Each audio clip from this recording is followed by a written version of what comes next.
మనం తీవ్ర పురుషార్థం చేయాలనుకుంటుంటాం, కానీ అందులో మధ్యలో ఆటంకం రావడానికి కారణాలంటే నేను నాది.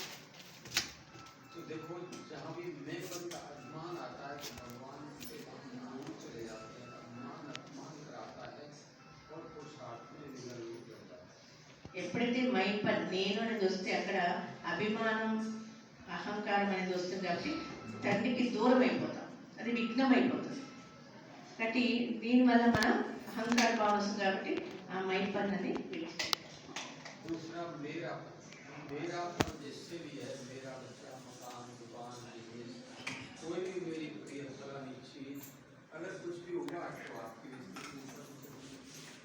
మరి ఎక్కడైతే నాది అనే భావన వస్తుందో, నా ఇల్లు, నా దుకాణము, నా పిల్లలు, ఈ నాది అనే దాని వల్ల ఏమవుతుంది, మనకు దాని నుండి దుఃఖం అనేది కలుగుతుంది.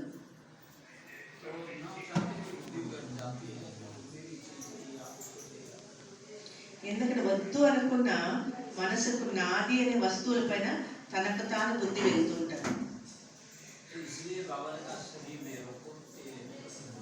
అందుకే బాబా అంటున్నారు, నాది అనేవి ఏదైతే మీ మనసులో ఉన్నాయో అవంతా బాబా మీది.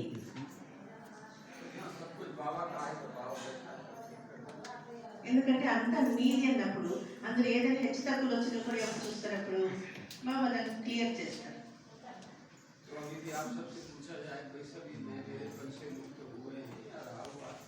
ఇప్పుడు అడుగుతున్నారు, అన్నయ్య అంటే మీరు నాది అనే దాని నుండి ముక్తులు అయ్యారా, ఇంకా మిగిలి ఉందని అడుగుతున్నారు.